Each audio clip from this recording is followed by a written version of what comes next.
Thank you for each brother and sister that's here with us. I pray, Lord, that we can look at your word, Jesus, and look at what you have to say to us about what it means to love other people, God, what it means to die for other people. It's so hard for us to understand, I think sometimes, Lord, especially as humans, and I just pray that we can live this out, God, because it's a command that you call us to live out. We love you, and it's in your name that we pray. Okay. Good morning, guys. It's so good to be here. It's so good to see all of you. It's been a really rough week for me. I'm really tired just from work and stuff, so I'll try to be really animated and excited, but if I'm not, I'm sorry. If I'm boring, just fall asleep. It's okay. Not really. Don't fall asleep, okay? All right, so today, guys, we're talking about greater love, right? I think I heard a little bit that you guys talked about that at the retreat yesterday and Friday. I missed, I was working, doing stuff, and just kind of getting some rest from the week. But hopefully it was a really blessing time for you guys. Yeah, we're looking at John chapter 15 today. It's actually 12 through 17, not 13 through 17, but it's okay. It's only a little verse. So. You want to go to the next slide? Okay. I love to give examples to people to understand what I'm trying to say, right? As a kid, I loved watching cartoons. As a little boy, like this tall. And in America, there's this old cartoon movie called The Land Before Time. Has anyone seen it? Maybe? Only the people from America. Yeah, Land Before Time. It's a movie that was made by Steven Spielberg and George Lucas, two very famous American directors, right? They worked together to make it. And it's a children's movie called The Land Before Time. And it's about a little dinosaur named Littlefoot, right? And it's about his journey to try to find, his name is Littlefoot, like foot, Littlefoot. It's kind of cute. He's lost, and he's trying to find his grandparents, right? And he makes some friends along the way, and he's trying to find his grandparents. He's going to this kind of like a promised land where, like, he believes that his grandparents will be there. Well, the movie starts with him being with his grandparents and his mom, and they get separated during a tragic event, like I think a meteor hits the planet, and so dinosaurs separate, right? And he gets separated from his grandparents, and he's with his mom. And early on in the movie, him and his mom are traveling, and they find this little triceratops, which is a little dinosaur. Sorry, these are big names, but little triceratops. It's got like the 3 horns, right? Triceratops. And they find this little triceratops, and the mom is taking her son and this little triceratops to the promised land. And then it makes me cry. I don't know why. This movie is so beautiful, but the mom is taking the kids, and while they're traveling, a T-Rex attacks them. A huge, big T-Rex is much larger than the mother, and she dies protecting her little boy, right? She dies for him, and she dies to save the little girl. And it's just dinosaurs, right? There's dinosaurs. But the core message here, the whole rest of the movie is him trying to deal with losing his mother and finding his grandparents. And what has always stuck with me from this story, can you go to the next one? This is the cover. That's the guy. He did it. He killed his mom. But the whole story is him trying to cope with this, right? And it always stuck with me as a kid that the greatest thing that you can do in life is sacrifice your life for someone else, right? It's really heavy. Hopefully none of us will have to do that. But that's Littlefoot. He's so cute. Next. So love in sacrifice. Love has many forms. We show our love to each other in so many different ways. Through feelings, through gestures, hugs, kisses, we hold hands. Through words, we uplift each other, we encourage each other, right? And through actions, through what we do, whether it be live for somebody or die for somebody, right? But the most powerful form of love is the willingness to sacrifice your life for somebody else, right? With one action, you give up everything that defines you, everything that you are, your accomplishments, the things that you fight for, the things that you worry about, your family. In one action, you give that all up for somebody else. is the purest form of love. This is a principle that Christ laid down before us, and He lived it out in His own life. Not only does He say it's the most important thing, right? He says it's the purest form of love, but then He does it. He turns around and He does it. We're going to talk about that today. The greatest love, John 15, 12 through 13. We're going to break it down into three sections. 12 and 13. So first we will do 12 and 13, and then 14 and 15. I forgot numbers for a second. And then 16 and 17. Okay, so you want to go to the next slide?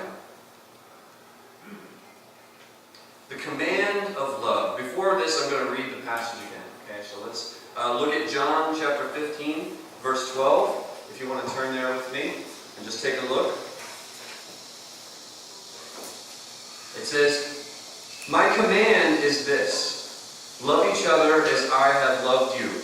Greater love has no one than this, that he lay down his life for his friends. You are my friends, and if you do what I command, I no longer call you servants, because a servant does not know what his master is doing, or his master's business. Instead, I learned from my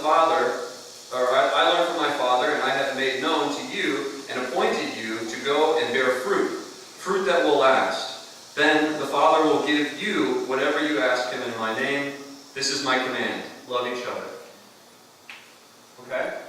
So the first important thing here that we want to look at in verse 12 is that Jesus doesn't say, this is kind of a nice thing to do, it makes people feel good. No. It's a command to love. And when Christ gives you a command, this isn't Him just hinting, maybe if you want to do this, it's kind of cool. Right? No, He's not saying that. It's the word command means you have to do something, right? Maybe there are cultural commands, right? In Korea, for instance, if you walk into someone's home and you don't take your shoes off, it's just assumed, right, that you're going to do that because it's Korean culture, right? And if you didn't do that, the person would be like, "Can you please take your shoes off?" Right? And it's a command, right? And this is similar to that, where you have to do something. You have to take your shoes off, right? That's what you're supposed to do. And because it's a command, it's not passive. Passive is like when you do it, but it's like you don't really want to do it, and it has to be direct. It has to be specific. You choose to do it. You choose to follow a command, right? If you don't, you can go to jail. Any number of things can happen to you, right? To follow a command, you have to do what it says. You have to be intentional about your choice. So when Christ says, "My command for you is to love one another," He's saying, this is a choice. You have to choose to do it. It doesn't just come naturally. Next. The disciples of Christ are commanded to be intentional about their love for others, right? This passage, it's important for us to understand that before this passage, Jesus is talking to His disciples. This is Him sharing with them His knowledge, right? He's sharing with the disciples, and He's preparing them for their futures, preparing them for what's coming. And so He's talking to His disciples. This passage is not to us directly. It's a conversation between Him and His 12 disciples. And He said He commands them to be intentional about their love for others. In fact, just 2 chapters before, He says, in John 3:35, sorry, I put "we" up there, I was talking about disciples. They're told that to love one another, basically, so that the world can see it, right? Love each other in such a way that it's obvious to the world who you belong to. That it's obvious. It's something that they're going to want, right? Our love should be visible and seen by all. It shouldn't be cryptic. We shouldn't hide it. Our love for one another should be visible. It should be seeable. Not because we're seeking attention, not because we want people to think we're great, right? But because we want the love of Christ is flowing out of us uncontrollably. When you love like Christ, you can't help but do crazy things. You can't help but love people. You can't help but care about people, right? It is important to remember that Christians are as Christians greatest example of Christ that we can have in our lives. Our words and feelings are not as powerful. That sounds wrong, right? Sometimes feelings are really important to us, right? But feelings don't really matter to other people. Words don't really matter unless you do something about the words, right? Unless you follow up the words with actions. So words and feelings help fuel action. Action is love, right? Feelings can be love, and words can be love, but without action, they don't mean anything, right? They're just you making yourself feel better. Next. The sacrifice of love. Then Christ goes on, right? And this is when things get really heavy, right? He says, he takes love to the next level. It's more than just love each other. It's more than just, be really nice. Be really nice to each other. He says, he makes the case that the greatest act of love you can do is to give up your life for someone else's life, right? To put someone else's ultimate need, right? Life is your basic need. You have life before you have anything else. Before you're hungry, before you need clothes, before you need relationships, you need life. It's your basic need. And you're supposed to put this other person's basic need before your own basic need. How many of us really think about this? I mean, do you guys think about this? How many of you really you have people in your life that you're like, I would give myself for them. I would die for them, right? How many of us really think about this? In a moment, like I said before, in a moment, you can lose all of your ambition. All of us have dreams. All of us want to do something with our lives. We want to help people. We want to make a business. We want to raise our children. We want to do all these things. And in a moment, that's gone. You can lose all of your accomplishments. You go to college, you go to university for 12 years. Gone. You will lose everything. And this is why it's the purest form of love. You are not gaining anything. You lose everything.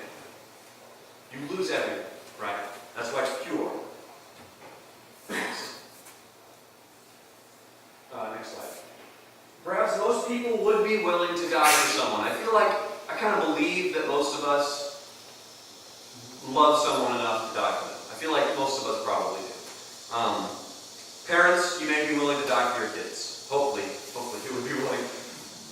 Husbands and wives, maybe. No, I'm just kidding. Yeah, husbands and wives, you love one another. You would die for one another, right? Brothers and sisters, I don't know about you guys, but me and my siblings, my brothers and sisters, are very close. Best friends. And I die for them in a heartbeat. Your friends.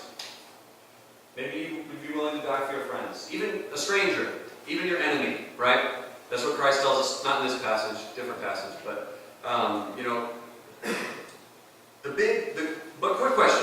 the quick question, do you think for one thing, I've been emphasizing the power of dying for somebody, right? Hopefully that's been coming across. But do you think for 1 minute that this is the only kind of love that matters? Do you think for 1 minute that dying for somebody is the only way that you show the world that you love that person? I want you to think about that question before we get to the end. Next. We're going to move on to verses 14 and 15. Not slaves, but friends. Friends. Right? Okay? Next slide. Christ foreshadowing his death, right? After making this point about the greatest act of love, sacrificing your life, Christ goes on to explain to his disciples that they are his friends. He just said, the greatest love you can give is to lay down your life for your friends. And then he says, you're my friends. He draws this comparison because he just made the point. The greatest love is to lay down your life. It's important to note here that he is revealing indirectly, he's not specifically saying it yet, but he's revealing to them what he is going to do. He's revealing to them what's coming. That he is going to lay down his life for mankind so that we would be free. He explained that true love drives a person to die for their friends. And then he explains to his disciples that they're now his friends, right? They're not slaves. They're his friends. But he's preparing them for what's coming. Next slide. No longer slaves. Because you see, this is a weird term, right? Slaves. We're like, a slave, like, I'm not a slave of God, right? But this is coming from, at this point, when Jesus is talking to them, he hasn't died yet. He hasn't sacrificed himself yet. They haven't moved on to the coming of the Holy Spirit in our hearts, right?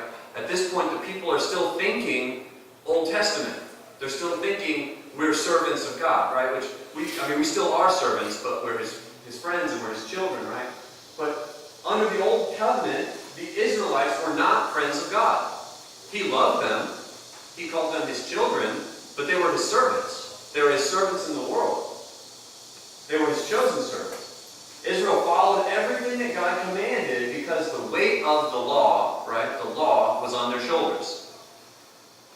Jesus is sharing the reality that in the new covenant, which he's about to build with his sacrifice, you're no longer going to be slaves. He says, you're my friends.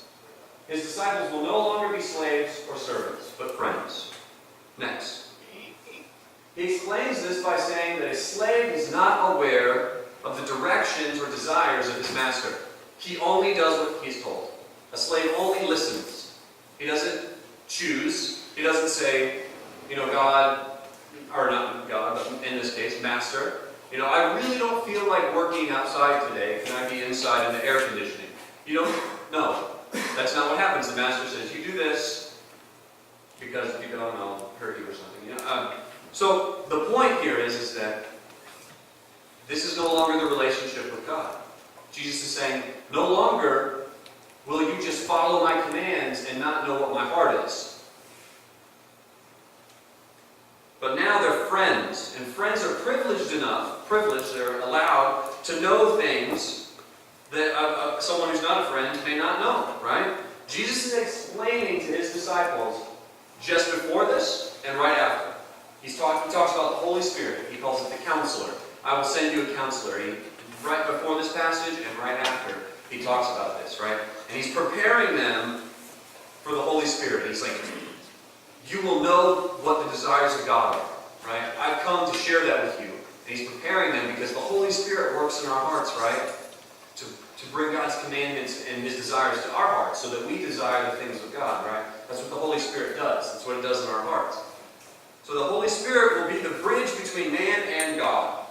He will bring the desires of God to the hearts of men and women who desire to follow his commands.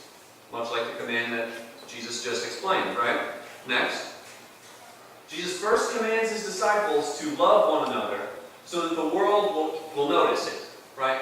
He says, love each other in such a way that it's obvious to everyone what makes you different. To the point of even dying for these people. Then he makes the point that he views them as friends, right?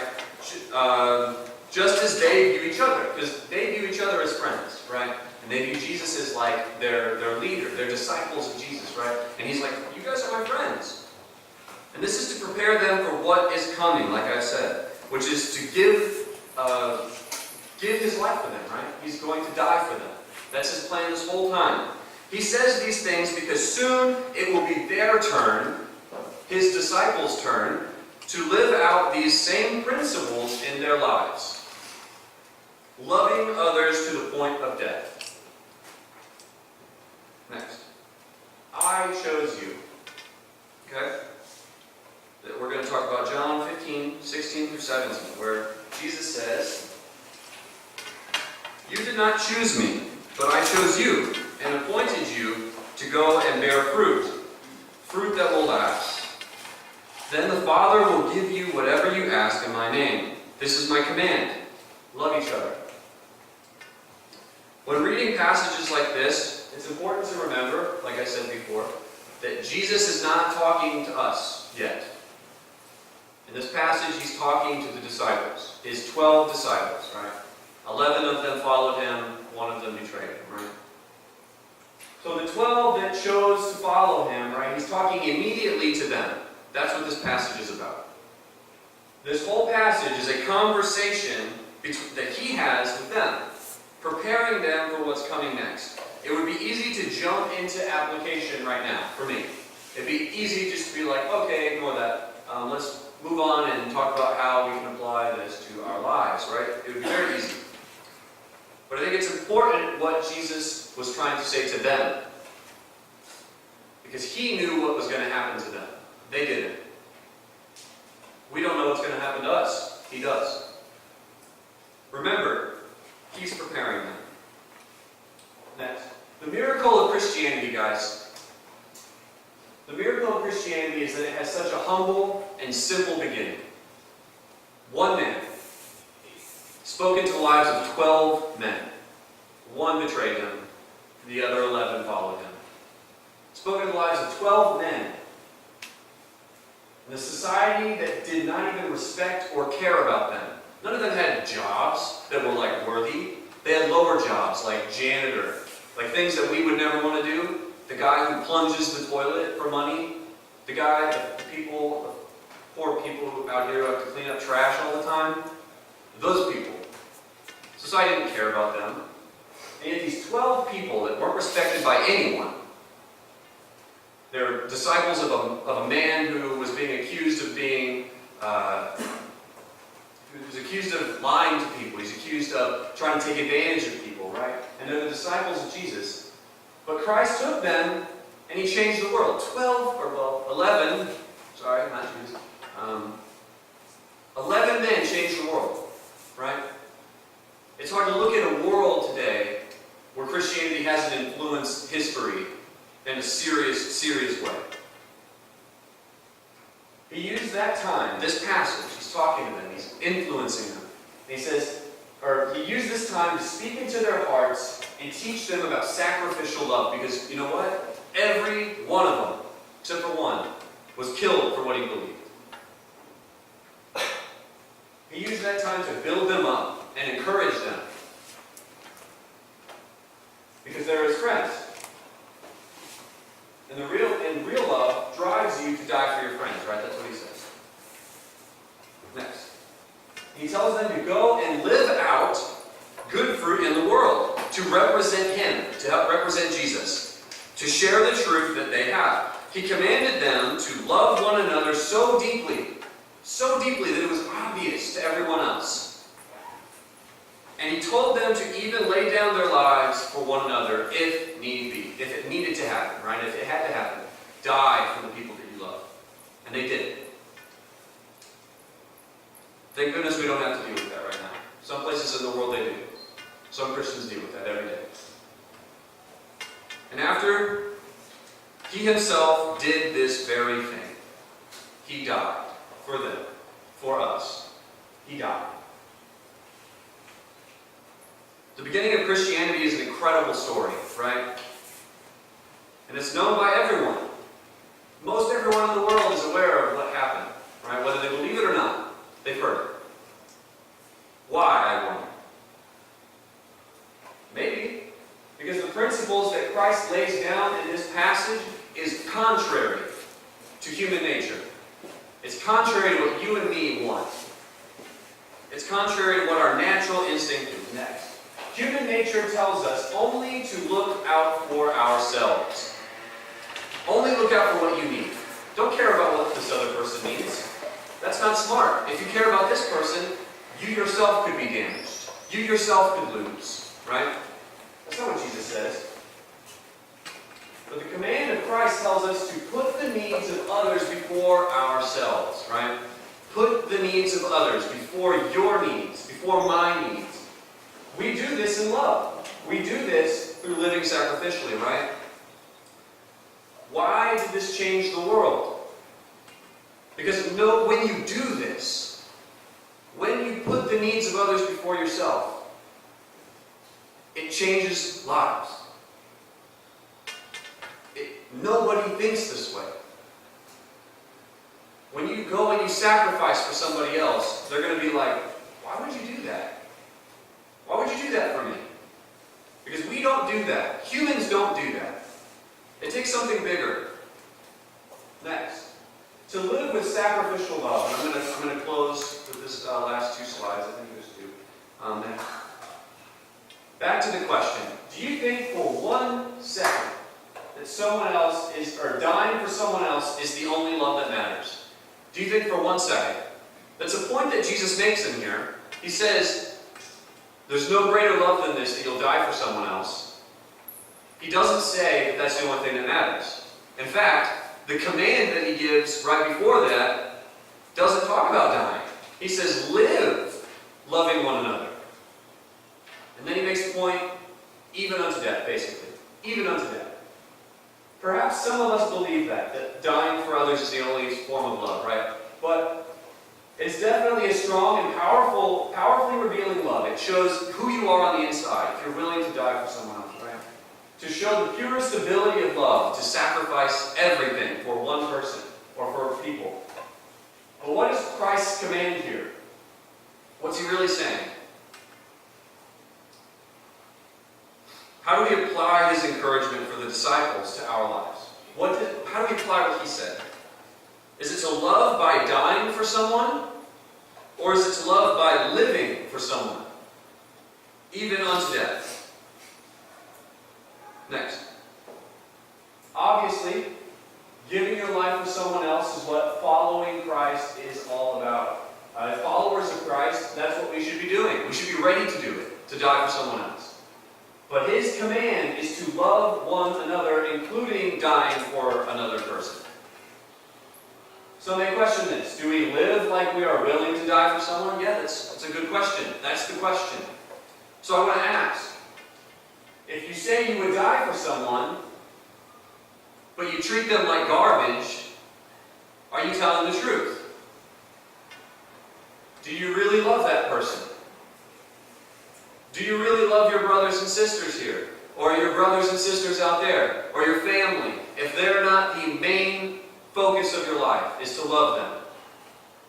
This is to myself too. I'm not talking to anybody specifically. I'm talking in general. This is something that's on my heart. Because it breaks my heart how often I'm passive about my love for people.